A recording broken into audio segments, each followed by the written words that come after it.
Welcome to Dr. CM Edcast, your go-to resource for medical learning. Through discussions, case studies, tutorials, and debates, we help you learn, grow, serve. So we all know the genetic code is the blueprint, and the ribosome is the builder, right? It follows the instructions and assembles this long chain of amino acids. But that initial chain, it's just a sketch. What happens after the code is read is what really matters. It's the finishing touches that actually breathe life and function into a protein. This is that story, the protein's final and absolutely crucial journey. The cell has done its job. It followed the DNA's instructions perfectly. And now a brand new protein exists. But is it actually finished? Is it ready to get to work? Well, the answer in almost every single case is a hard no. You see, this freshly made chain is kind of like raw, unformed clay. It doesn't have the specific 3D shape it needs, it's missing some critical chemical add-ons, and it has no idea where it's supposed to go in the cell. Before it can do anything useful, it has to go through a whole series of incredible transformations. Now, the very first and maybe the most important challenge is a physical one. The protein has to fold. And we're not talking about just crumpling into a ball. This is more like a lightning-fast, incredibly precise origami that unlocks its true purpose. Think about it like this. Imagine a long piece of string. Just lying there, it's not very useful. But if you fold it into a very specific, intricate knot, suddenly it can perform a function. That's exactly what's happening with a protein. Its sequence of amino acids is just the beginning. That sequence dictates a final, unique 3D shape. And only in that one correct shape can it do its job. What's amazing is that the cell doesn't just leave this critical folding process to chance. Nope. It has these special molecules called chaperone proteins. You can think of them as the cell's quality control managers. They basically create a safe little environment, grabbing onto the new protein chain, preventing it from sticking to things it shouldn't, and guiding it gently into its correct final shape. And the stakes here? They're incredibly high, because when this folding process goes wrong, the results can be devastating. Misfolded proteins can get, well, sticky. They start to clump together, forming these aggregates that gum up the works inside the cell. This toxic buildup is the hallmark of some terrible conditions, especially prion diseases. Okay, so getting the shape right is a huge deal. But for many proteins, the journey doesn't end there. They still need some chemical alterations, a bit of cellular customization, if you will, to really dial in their specific job.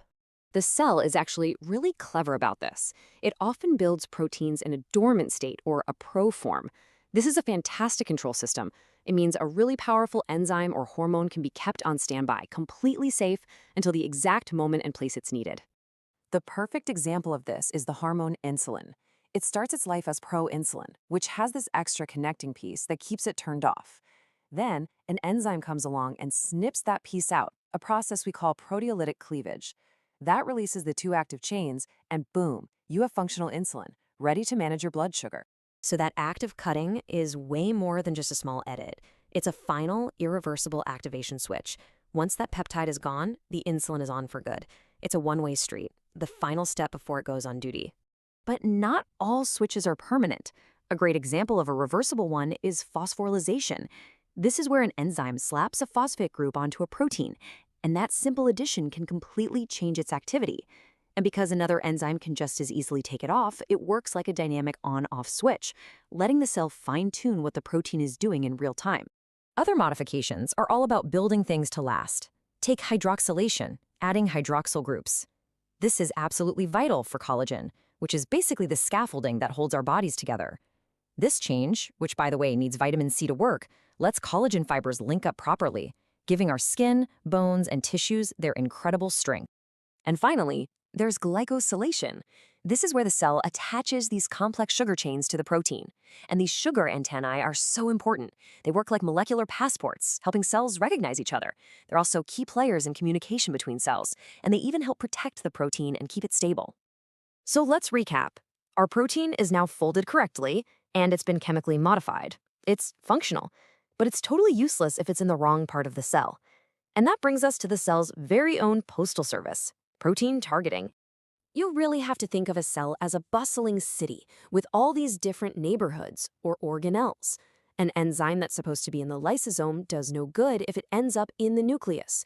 To solve this, proteins are built with these little molecular address labels that basically tell the cell's delivery system exactly where they need to go. And when this cellular postal service makes a mistake, the results can be catastrophic. I mean, just look at this chart. If that mannose-6-phosphate signal, the address label for the lysosome, is missing, it causes inclusion cell disease. If the address for the peroxisome is wrong, you get Zellweger syndrome. Even cystic fibrosis is, at its core, a disease caused by a protein not getting delivered to the right spot. We've just walked through how all these incredible finishing processes are supposed to work. The folding, the modifying, the targeting. But what happens when the whole system starts to break down? This list is a really stark reminder of why all this stuff matters so much. Alzheimer's, Parkinson's, Huntington's, these are, at their heart, diseases of protein misfolding. In every one of these cases, a specific protein doesn't fold the right way.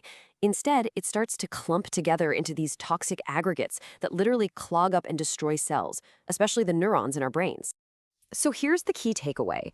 Whether it's a single missing address label or a widespread failure in protein folding, these errors aren't just minor glitches. They are the fundamental cause of some of the most challenging and devastating diseases that we know of.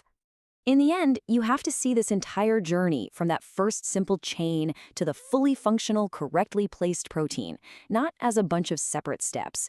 It's really a continuous, beautifully coordinated symphony of processes happening inside our cells. And it is absolutely essential for life as we know it. And that leaves us with a pretty profound question to think about. As we learn more and more about this incredible cellular artistry, you have to wonder, will the next huge medical breakthroughs come not just from editing our genes, but from finally learning how to help, correct, and maybe even master this final critical journey of the protein?